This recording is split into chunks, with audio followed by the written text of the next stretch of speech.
சங்கர ஜெய ஜெயசங்கர. நம்ம பெரியவா சேனல் சப்ஸ்கிரைப் பண்ணுங்க. ஓம் ஸ்ரீ மகா பெரியவா சரணம்.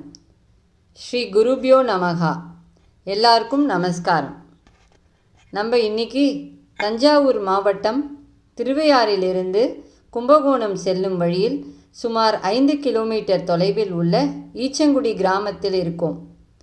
காவிரியின் வடகரையில் அமைந்துள்ள இந்த ஊருக்கு மிகப்பெரிய பெருமை ஒன்று உண்டு. நடமாடும் தெய்வமாகிய மகா பெரியவாளை ஈன்றெடுத்த தாயார் பிறந்த புண்ணிய பூமி இது. மகா பெரியவாளின் தாயார் பெயர் மகாலட்சுமி. ஈச்சங்குடி நாகேஸ்வர சாஸ்திரியின் மகள்தான் மகாலட்சுமி. வேதங்கள் அனைத்தையும் கற்றறிந்த 18 வயதான சுப்பிரமணியத்துக்கும் 7 வயது மகாலட்சுமிக்கும் திருமணம் நடந்தது. இவர்களின் 2வது குழந்தைக்கு சுவாமிநாத சுவாமியை மனசில் நினச்சிண்டு சுவாமிநாதன்னு பேர் வச்சா. ஆனால் அவளுக்கு அப்போ தெரியலை, அப்பனுக்கு பாடம் சொன்ன சுவாமிநாத சுவாமியை போல் இந்த குழந்தை தான் உலகத்துக்கே ஞான உபதேசம் செய்ய போகிறான் என்று. இந்த குழந்தைதான் மகா பெரியவா என எல்லோராலும் அழைக்கப்பட்ட சந்திரசேகர சரஸ்வதி சுவாமி ஆவார். இவருக்கு ஒரு நாள் காஞ்சி சங்கர மடத்தின் ஆச்சாரியராக பொறுப்பேற்கிற பாக்கியம் கிடைத்தபோது தாயார் மகாலட்சுமி அம்மா மிகவும் மகிழ்ச்சி அடைந்தார். பக்தர்கள் அனைவரும் காஞ்சி பெரியவான்னு பெருமையுடன் சொல்லி பூரித்து போனான். மகா பெரியவா எல்லாருக்கும் ஆசீர்வாதம் பண்ணுவா. தேசமெங்கும் யாத்திரை மேற்கொண்டார் மகா பெரியவா. ஒருமுறை 14/6/1932 ஆண்டில் பெரியவா ஆந்திர மாநிலத்தில் நகரிக்கு போயிருந்தார். இந்த பயணத்தின் போது கும்பகோணத்தில் உள்ள அவருடைய தாயார் சிவபதம் அடைந்துவிட்டார் என்னும் தகவல் சுவாமிகளுக்கு தெரிவிக்கப்பட்டது. ஆச்சாரிய கடமையை நிறைவேற்றும் வகையில் நீராடிய சுவாமிகள் அந்தணர்களுக்கு தானமளித்து தன் கடமையை நிறைவேற்றினார். ஒரு நாள் பெரியவாளின் மனசில் மெல்லியதா ஒரு எண்ணம் உதித்தது.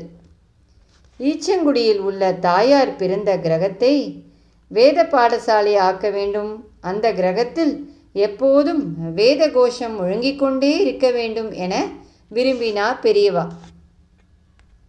1993 வருடம் ஒரு நாள் காஞ்சி மகா பெரியவாளின் பக்தரான ஹரி பெங்களூரிலிருந்து பெரியவாளை தரிசிப்பதற்காக வந்திருந்தார். அவரிடம் பெரியவா, ஈச்சங்குடி கச்சபுரீஸ்வரர் கோயிலை நீ புதுப்பிக்கணும்னு சொன்னதும் நெகிழ்ந்து விட்டார் அவர்.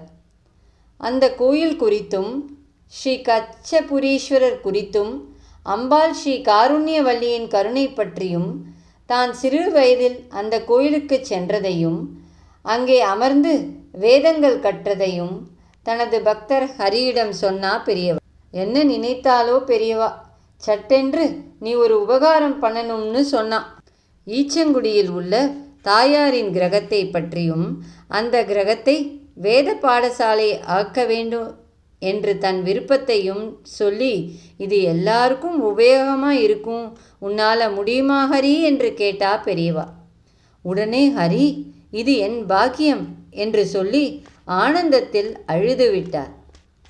எத்தனையோ கோயில்களை புதுப்பித்திருக்கா பெரியவா. பூமிக்குள் மறைந்து கிடந்த கோயில்களை கூட அடையாளம் காட்டி அந்த கோயிலை ஒரு வழிபாட்டு ஸ்தலமாக மாற்றி அருளிய மகான் பெரியவா. தன் தாயார் வாழ்ந்த கிரகம் என்பதால் இத்தனை வருடங்களாக யாரிடமும் சொல்லாம இருந்திருக்கா பெரியவா என ஸ்ரீ ஜெயேந்திர சரஸ்வதி சுவாமிகளும் ஸ்ரீ விஜயேந்திரரும் வியந்து போய் பெரியவாளை பார்த்தா. பிறகென்ன, அந்த கிரகம் விலைக்கு வாங்கப்பட்டது. அன்பர்கள் எல்லோரின் முயற்சினால வேத பாடசாலை பணிகள் துவங்கப்பட்டது. புதிதாக துவங்கும் வேத பாடசாலையில் குரு பூஜை நடத்துவதற்காக பெரியவாளின் ஆசியை பெற வந்தார் அன்பர் ஹரி. அன்றைய தினம் 8/1/1994, அதாவது தனது கருணை பார்வையாலும் தீர்க்க தரிசனத்தாலும் உலக மக்களை உய்வித்த அந்த நடமாடும் தெய்வம் அன்றைய தினம் சித்தி அடையப் போகிறார் என்று யாருக்கும் தெரியாது. அன்னைக்கு பெரியவா யாருக்குமே தரிசனம் தரவில்லை. ஆழ்ந்த தியானத்திலேயே இருந்தா மகா பெரியவா. ஈச்சங்குடியிலேருந்து ஹரி வந்திருக்காருன்னு பெரியவாட்ட சொன்னான். சட்டென்று கண் திறந்த பெரியவா மெல்ல நிமிர்ந்தா. அவரை அருகில் வர சொன்னான். பாதுகைகளை அணிந்து கொண்டு அவருக்கு ஆசீர்வாதம் பண்ணான். ஹரி வேத பாடசாலை துவங்குவதற்கான பத்திரிகையை பெரியவாளிடம் காட்டினான். அதை வாங்கி படித்த பெரியவா அதில் இருந்த தன் பெற்றோரோட புகைப்படத்தை கண்களில் ஒத்திண்டா.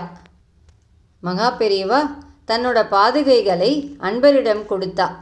இந்த பாதுகைகளை ஈச்சங்குடி வேத பாடசாலையில் வை, நன்னா நடக்கும் என்று கூறி ஆசீர்வாதம் பண்ணான். ஸ்ரீ ஜெயேந்திரரின் முயற்சியால் வேத பாடசாலை புதுப்பிக்கப்பட்டது. கீழ்த்தளத்தில் வேத பாடசாலை, மேல்தளத்தில் பள்ளிக்கூடம். ஈச்சங்குடி வேத பாடசாலை பெரியவாளின் பேரருளால் இன்றைக்கும் இயங்கி வருகிறது. பெரியவாளின் தாயாரால் வணங்கப்பட்டு பெரியவாளின் முயற்சியால் புதுப்பிக்கப்பட்ட ஸ்ரீ கச்சபுரீஸ்வரர் கோயில் அழகுறத் திகழ்கிறது.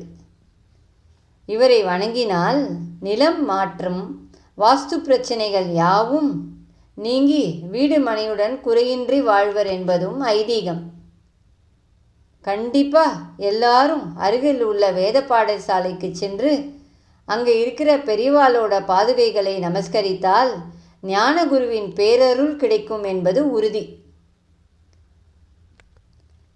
பக்தர்கள் எல்லோரும் அவசியம் ஈச்சங்குடி சென்று பெரியவாளை தரிசனம் பண்ணுற பாக்கியம் எல்லோருக்கும் கிடைக்கணும்னு பிரார்த்தனை பண்ணுவோம். குருவின் அருள் இருக்க கடவுளின் தரிசனம் கிடைக்கும். சந்திரசேகர பாகிமாம், சந்திரசேகர ரக்ஷமாம்.